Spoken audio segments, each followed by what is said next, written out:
삼성전자 평택 반도체 공장.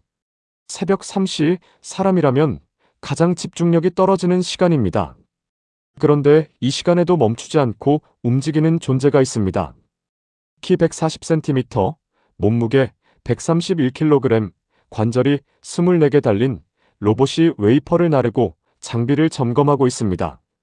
상식적으로 생각하면 먼지 입자 하나에 수억 원이 날아가는 클린룸의 금속 관절이 삐걱거리는 로봇을 집어넣는다는 건 미친 짓입니다. 그런데 삼성전자는 지금 정확히 그 미친 짓을 하고 있습니다. 더 충격적인 건 뭘까요? 바로 3일 전, 이 공장 앞에 4만 명의 노동자가 모여 총파업을 예고했습니다. 로봇이 들어오는 공장 앞에서 사람들이 일자리를 지키겠다고 외치고 있는 겁니다. 도대체 삼성전자 반도체 공장에 무슨 일이 벌어지고 있는 걸까요? 오늘 데일리 경제학에서는 세 가지를 파헤쳐 보겠습니다. 첫째, 삼성전자가 왜 반도체 공장에 휴머노이드 로봇을 집어넣기로 결심했는지. 둘째, 이 로봇이 도대체 어떤 기술로 먼지 한 톨 허용되지 않는 클린룸에서 일할 수 있는지. 셋째, 2030년 무인 공장 시대가 오면 수만 명의 노동자와 대한민국 반도체 산업에 어떤 일이 벌어지는지. 이 영상을 끝까지 보시면 삼성전자가 왜 이 위험한 도박을 시작했는지, 그리고 이것이 여러분의 투자와 일자리에 어떤 의미인지가 선명하게 보이실 겁니다. 그럼 바로 시작하겠습니다. 본격적인 분석에 들어가기 전에 아직 구독 안 하신 분들은 지금 구독 버튼 눌러주시면 감사하겠습니다. 이런 데일리 경제 이야기 꾸준히 전해드리겠습니다. 이 이야기를 제대로 이해하려면 먼저 반도체 공장이라는 것이 얼마나 특수한 환경인지 아셔야 합니다. 우리가 숨을 쉴 때 들이마시는 공기 1세제곱미터 안에는 먼지 입자가 대략 3,500만 개쯤 들어 있습니다. 그런데 반도체 클린룸은 이 먼지를 10만 개 이하로 줄여야 합니다. 가장 까다로운 핵심 공정은 10개 이하입니다. 이게 무슨 뜻일까요? 머리카락 한 올의 굵기가 약 70마이크로미터입니다. 그런데 최첨단 반도체 회로의 선폭은 2에서 3나노미터예요. 머리카락 굵기의 3만 분의 1보다 가는 선을 긋고 있는 겁니다. 이 상태에서 먼지 하나가 떨어지면 회로 전체가 망가집니다. 웨이퍼 한 장에 수천 개의 칩이 들어가는데 그중 하나라도 불량이 나면 수억 원이 날아갈 수 있는 거죠. 그래서 반도체 공장에서 일하는 사람들은 풀바디 방진복을 입습니다. 에어샤워를 몇 차례나 통과하고 장갑 위에 장갑을 끼고 심지어 들어가는 동선까지 정해져 있습니다. 사람 자체가 먼지를 만드는 존재이기 때문입니다. 피부에서 떨어지는 각질, 옷에서 나오는 섬유 조각, 호흡할 때 나오는 수분. 이 모든 게 반도체의 적입니다. 그런데 이런 극한 환경에 금속으로 만든 로봇을 넣겠다고요? 관절이 움직일 때마다 마찰이 생기고 미세한 입자가 떨어질 텐데요. 이건 상식적으로 말이 안 되는 이야기입니다. 하지만 삼성전자는 이걸 해내고 있습니다. 단순히 실험실에서 시연하는 수준이 아닙니다. 2026년 3월 1일 삼성전자는 공식적으로 2030년까지 전 세계 생산 거점을 AI 자율 공장으로 전환하겠다고 선언했습니다. 자재 입고부터 완제품 출하까지 전 공정을 AI와 로봇이 관리하는 완전 무인 공장을 만들겠다는 겁니다. 이건 단순한 자동화가 아닙니다. 기존의 공장 자동화라는 건 사람이 프로그래밍해 놓은 대로 기계가 반복 동작을 하는 거였거든요. 컨베이어 벨트 위에서 정해진 위치에 부품을 올려놓는 수준이에요. 삼성이 말하는 건 그것과 차원이 다릅니다. 삼성전자가 목표로 하는 건 자율화입니다. 비유를 하나 들어볼게요. 기존의 자동화가 내비게이션이 알려주는 길을 따라가기만 하는 초보 운전자라면 삼성이 만들려는 자율공장은 도로 상황을 실시간으로 판단하고 스스로 최적의 경로를 찾아가는 자율주행차와 같습니다. 수율을 2% 올려라 같은 추상적인 목표를 던져주면 AI가 스스로 데이터를 분석하고 설비를 조정하고 필요하면 로봇을 보내서 물리적인 수리까지 하는 겁니다. 이게 왜 중요하냐면요. 여기서 진짜 문제는 지금부터입니다. 숫자는 거짓말을 하지 않습니다. 2025년 3분기 기준 글로벌 파운드리 시장에서 TSMC의 점유율은 71%입니다. 삼성전자는 6.8%예요. 10배가 넘는 격차입니다. 이걸 돈으로 환산하면 더 충격적입니다. TSMC의 2026년 매출은 사상 처음으로 약 140조 원을 돌파할 것으로 전망됩니다. 반면 삼성 파운드리는 오랫동안 적자에 시달리다가 2026년 들어 겨우 흑자 전환을 노리고 있는 상황입니다. 같은 반도체를 남의 설계도를 받아서 대신 만들어주는 사업인데 한쪽은 140조 원을 벌고 한쪽은 적자에서 겨우 빠져나오는 중인 겁니다. 왜 이렇게 차이가 나는 걸까요? 가장 큰 이유는 수율입니다. 수율이란 웨이퍼 한 장에서 실제로 쓸 수 있는 정상 칩이 몇 개 나오느냐의 비율입니다. 쉽게 말하면 붕어빵 반죽 한 판에서 온전한 붕어빵이 몇 개 나오느냐 하는 거예요. TSMC는 이 붕어빵을 100개 찍으면 95개 이상이 멀쩡하게 나옵니다. 삼성은 같은 반죽으로 찍어도 멀쩡한 게 훨씬 적게 나온다는 거죠. 이 차이가 바로 수조 원의 이익 차이로 이어지는 겁니다. 그러면 수율은 왜 차이가 날까요? 여기서 첫 번째 원인이 나옵니다. 첫 번째 원인은 바로 인간의 한계입니다. 나노미터 단위의 초미세 공정에서는 인간의 아주 사소한 변수가 치명적인 불량으로 이어집니다. 피로도, 집중력 저하, 교대 근무 시 발생하는 인수인계 오차, 이런 것들이 누적되면 공정 변동성이라는 것이 생깁니다. 통계청 자료에 따르면 야간 근무자의 집중력은 주간 대비 최대 30%까지 떨어진다는 연구 결과가 있습니다. 반도체 공정은 24시간 돌아가는데 새벽 2시에서 4시 사이에 미세한 공정 오류가 집중된다는 건 업계에서 공공연한 비밀이거든요. 비유하자면 이런 겁니다. 여러분이 바늘에 실을 꿰는데 낮에 밝은 곳에서 하면 한 번에 됩니다. 그런데 새벽 3시에 졸린 눈으로 하면 몇 번을 실패하죠? 반도체 공정이 바로 그겁니다. 다만 그 바늘구멍이 머리카락의 3만 분의 1 크기라는 것만 다릅니다. 결과적으로 이 공정 변동성이 수율을 갉아먹습니다. 수율이 1% 떨어지면 삼성전자 규모의 파운드리에서는 연간 수천억 원의 손실이 발생한다고 업계에서는 추정합니다. 그래서 삼성이 내린 결론이 충격적인 겁니다. 사람의 손이 문제라면 사람의 손을 빼자. 24시간 지치지 않고 나노미터 단위의 정밀도를 유지하는 로봇의 손으로 바꾸자. 여기서 잠깐 정리하고 넘어갈게요. 삼성전자가 휴머노이드를 공장에 넣는 건 단순히 인건비를 아끼려는 게 아닙니다. 파운드리 시장에서 TSMC와 10배 격차를 벌어진 이 판을 뒤집으려면 수율 자체를 혁명적으로 끌어올려야 하고, 그러려면 인간이라는 변수를 공정에서 제거해야 한다는 절박한 계산이 깔려 있는 겁니다.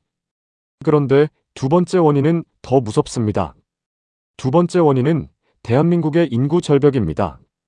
사실 삼성전자가 사람을 빼고 싶어서가 아니라 빼야 하는 상황이 다가오고 있습니다. 통계청에 따르면 한국의 생산 가능 인구, 그러니까 15세에서 64세 인구는 2020년 약 3,700만 명을 정점으로 이미 감소세에 접어들었습니다. 2040년이면 약 2,800만 명까지 줄어들 것으로 예측됩니다. 20년 만에 900만 명이 사라지는 겁니다. 이건 서울시 인구에 맞먹는 숫자예요. 특히 반도체 현장직은 젊은 세대가 기피하는 대표적인 직종입니다. 교대 근무, 방진복 착용, 클린룸이라는 밀폐된 환경에서 하루 종일 일해야 하거든요. 업계에 따르면 반도체 생산직 지원율은 해마다 줄어들고 있고 숙련공의 고령화도 심각한 수준입니다. 비유하자면 이런 상황입니다. 끓는 물속의 개구리라는 이야기 아시죠? 물이 서서히 뜨거워지면 개구리는 위험을 인지하지 못합니다. 대한민국의 인구 감소가 바로 그겁니다. 매년 조금씩 줄어드니까 체감이 안 되는데 어느 순간 돌아보면 공장을 돌릴 사람이 없는 겁니다. 삼성전자 입장에서는 이게 생존의 문제입니다. 2030년, 2040년에도 반도체를 만들어야 하는데 만들 사람이 없으면 어떻게 되겠습니까? 그래서 사람이 줄어드는 속도보다 빠르게 로봇을 채워 넣어야 하는 거죠. 여기서 더 무서운 건요. 세 번째 원인은 보이지 않는 금융 엔진입니다. 파운드리 사업의 원가 구조 자체가 수율과 가동률이라는 두 개의 톱니바퀴로 돌아가는 구조거든요. 반도체 공장 하나를 짓는데 약 20조 원 이상이 들어갑니다. 이 막대한 투자금을 회수하려면 공장이 쉬지 않고 돌아가야 합니다. 가동률이 1% 떨어질 때마다 수백억 원의 기회비용이 날아갑니다. 그런데 사람은 쉬어야 합니다. 교대 근무 인수인계에만 매번 시간이 소모되고 야간에는 효율이 떨어지고 휴일과 명절에는 가동률이 떨어집니다. 여기에 숨겨진 함정이 하나 더 있습니다. 반도체 장치 산업의 감가상각 구조입니다. 20조 원짜리 공장은 해마다 그 가치가 줄어듭니다. 장비는 최신 기술에 뒤처지고 감가상각비는 계속 쌓이는데 이 비용을 상쇄하려면 가동률과 수율을 극한까지 끌어올려야 합니다. 쉽게 말하면 이런 겁니다. 20조 원짜리 택시를 샀다고 생각해 보세요. 이 택시가 하루에 벌어들이는 돈은 운행 시간에 비례합니다. 그런데 운전기사가 8시간만 일하고 퇴근합니다. 나머지 16시간 동안 택시는 그냥 서 있는 거예요. 로봇 운전기사를 태우면 24시간 쉬지 않고 달릴 수 있습니다. 삼성이 원하는 게 바로 이겁니다. 20조 원짜리 공장을 24시간 365일 최대 효율로 돌리는 것. 그래서 삼성은 이 세 가지 문제, 수율 격차, 인구 절벽, 원가 구조의 함정을 한 방에 해결할 카드로 휴머노이드 로봇을 선택한 겁니다. 하지만 여기서 반전이 있습니다. 네 번째 원인이 있거든요. 네 번째 원인은 피지컬 AI 데이터라는 보이지 않는 금광입니다. 사실 삼성전자가 공장에 휴머노이드를 넣는 진짜 이유는 반도체만 잘 만들려는 게 아닙니다. 이걸 이해하려면 피지컬 AI라는 개념을 알아야 합니다. 피지컬 AI란 AI가 물리적인 세계를 이해하고 실제로 몸을 움직여서 상호작용하는 기술을 말합니다. 챗GPT 같은 AI는 글자를 주고받잖아요. 피지컬 AI는 거기서 한 발 더 나아가서 물건을 짚고 옮기고 조립하는 겁니다. 그런데 이 피지컬 AI가 똑똑해지려면 막대한 양의 물리적 학습 데이터가 필요합니다. 로봇이 실제 환경에서 부딪히고 만지고 움직이면서 쌓는 데이터요. 삼성전자가 평택 공장에 휴머노이드를 넣으면 매일 수십만 건의 물리적 상호작용 데이터가 쌓입니다. 로봇이 웨이퍼를 집을 때의 힘 조절, 장비 사이를 이동할 때의 경로 최적화, 설비를 수리할 때의 손동작. 이 모든 게 피지컬 AI의 학습 데이터가 됩니다. 이 데이터가 왜 금광이냐면요. 삼성전자는 공장에서 쌓은 이 데이터를 나중에 가정용 로봇, 서비스 로봇, 의료 로봇으로 확장하려는 전략을 가지고 있습니다. 공장이라는 가장 까다롭고 정밀한 환경에서 로봇을 먼저 검증하고 그 기술과 데이터를 바탕으로 소비자 시장까지 먹겠다는 겁니다. 테슬라가 옵티머스 로봇을 자기 공장에 먼저 투입하는 것도 같은 이유입니다. 엔비디아가 피지컬 AI 플랫폼에 천문학적인 돈을 쏟아붓는 것도 같은 이유입니다. 공장에서 축적된 물리적 AI 데이터가 향후 수백조 원 규모의 로봇 산업의 진입 장벽이 되기 때문입니다. 결국 삼성전자의 무인 공장 전략은 반도체 수율을 올리면서 동시에 미래 로봇 산업의 데이터 패권까지 잡겠다는 이중 전략인 거죠. 그런데 이 시점에서 한 가지 의문이 생깁니다. 대체 이 로봇이 어떻게 생겼길래 먼지도 못 들어가는 클린룸에서 일할 수 있다는 걸까요? 삼성전자가 투입하는 핵심 로봇은 레인보우 로보틱스와 함께 만든 RB-Y1이라는 모델입니다. 이 로봇은 상당히 독특하게 생겼습니다. 머리는 없고 양쪽에 팔이 달려 있으며 하체는 다리 대신 바퀴가 달린 형태입니다. 키는 140cm로 성인보다 작습니다. 이건 의도적인 설계예요. 반도체 장비 사이의 좁은 통로를 지나다녀야 하고 기존 사람이 일하던 공간을 그대로 써야 하기 때문입니다. 공장 구조를 로봇에 맞춰 바꾸는 게 아니라 로봇을 공장에 맞춘 거죠. 이 로봇의 가장 놀라운 점은 24축 관절 시스템입니다. 양팔에 각각 7축, 다리 역할을 하는 외다리에 6축, 양쪽 그리퍼에 1축씩, 바퀴에 2축. 이 24개의 관절이 동시에 협응하면서 인간과 비슷한 유연성을 만들어냅니다. 특히 하체에 달린 메카넘 휠이라는 특수한 바퀴가 핵심입니다. 일반 바퀴는 앞뒤로만 갈 수 있잖아요. 메카넘 휠은 360도 전방향으로 움직입니다. 앞으로, 뒤로, 옆으로, 대각선으로, 제자리 회전까지. 좁은 통로에서 방향을 틀기 위해 크게 돌 필요 없이 개처럼 옆으로 슬라이드 할 수 있습니다. 최대 속도는 시속 9km로 사람이 빠르게 걷는 것보다 빠릅니다. 그런데 아까 말씀드렸잖아요. 클린룸에서는 먼지가 적입니다. 금속 관절이 움직이면 마찰입자가 나올 텐데 어떻게 해결한 걸까요? 삼성전자와 레인보우 로보틱스는 이 문제를 세 가지 방법으로 해결했습니다. 첫째, 로봇의 외장재 전체를 스테인리스 강과 특수 처리된 알루미늄으로 만들어서 표면 마모를 최소화했습니다. 둘째, 관절 내부에 진공 시스템을 넣어서 마찰 시 발생하는 미세입자를 바깥으로 내보내지 않고 로봇 내부에서 흡입하고 걸러냅니다.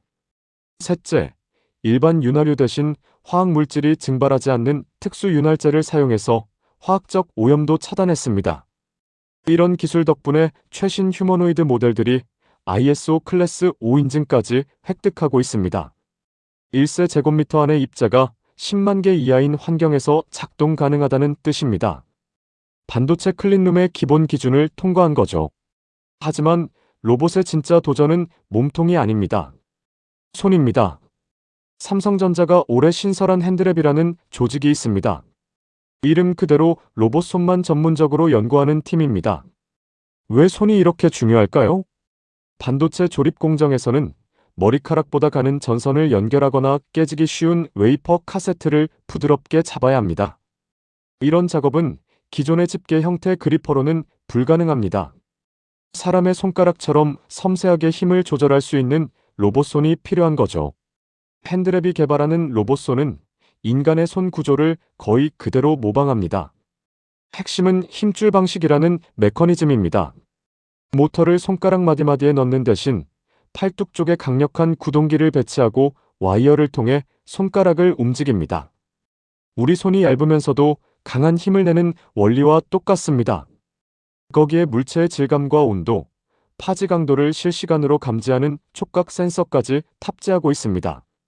업계에서는 이 로봇손 기술이 완성되면 반도체 조립 및 검사 공정의 약 90% 이상을 자동화할 수 있을 것으로 전망합니다. 테슬라의 옵티머스조차 로봇손 정밀도 문제로 양산의 어려움을 겪고 있는 상황에서 삼성이 이 기술을 먼저 확보하면 엄청난 경쟁 우위가 되는 겁니다. 여기까지 정리해 볼게요. 삼성전자의 휴머노이드는 단순히 팔다리만 움직이는 기계가 아닙니다.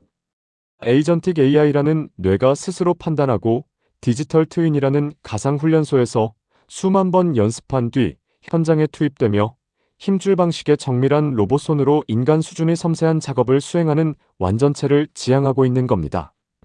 그런데 이런 이야기 어디서 많이 본 것 같지 않으신가요? 시계바늘을 2012년으로 돌려보죠.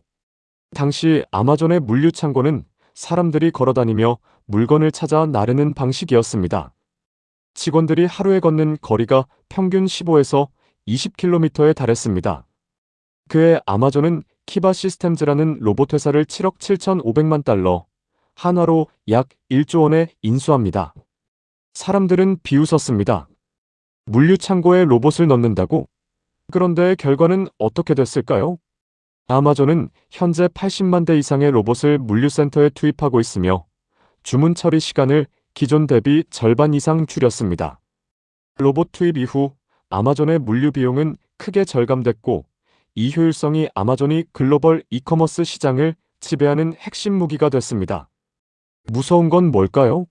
아마존은 로봇을 도입하면서도 오히려 전체 직원 수가 늘었다는 겁니다. 단순 운반직은 줄었지만 로봇을 관리하고 AI를 교육하고 시스템을 설계하는 고부가 가치 직무가 폭발적으로 생겼거든요. 삼성전자가 지금 하고 있는 일이 바로 13년 전 아마존이 했던 것과 같은 구조입니다. 다만 무대가 물류창고가 아니라 세계에서 가장 정밀한 반도체 클린룸이라는 점이 다를 뿐입니다. TSMC도 가만히 있지 않습니다. TSMC는 이미 공장 내부의 물리적 자동화 수준이 세계 최고입니다. 2026년부터는 선단 공정에 AI를 결합한 스마트 팩토리 고도화를 추진하고 있습니다. 인텔도 18A 공정을 무기로 파운드리 시장에 재진입하면서 AI 기반 제조 혁신에 막대한 투자를 하고 있습니다. 그런데 삼성의 접근법은 이들과 결정적으로 다릅니다. TSMC가 기존 시스템 위에 AI를 얻는 점진적 고도화를 추구한다면 삼성은 처음부터 인간 형태의 범용 휴머노이드를 투입하여 제조의 본질 자체를 바꾸는 파괴적 혁신을 시도하고 있는 겁니다. 추격자가 선두를 이기려면 같은 방법으로는 안 됩니다. 판 자체를 뒤엎어야 하죠. 삼성이 선택한 방법이 바로 이겁니다. 하지만 여기서 우리가 외면할 수 없는 현실이 있습니다. 2026년 4월 23일 삼성전자 평택 사업장 앞 삼성전자 초기업 노동조합 소속 약 4만 명의 조합원이 모여 사상 최대 규모의 집회를 열었습니다. 표면적인 요구사항은 영업이익 15% 수준의 성과급 지급과 성과급 상한제 폐지였습니다. 하지만 업계에서는 그 이면에 2030 무인 공장 로드맵이 촉발한 일자리 불안이 깔려 있다고 분석합니다.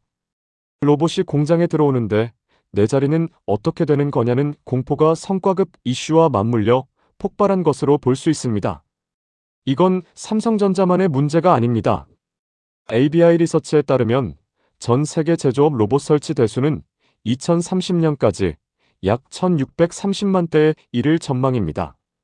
모든 제조업이 로봇으로 전환하는 시대가 오고 있는 겁니다. 산업 전문가들은 이걸 단순히 일자리 빼앗기로 봐서는 안 된다고 지적합니다.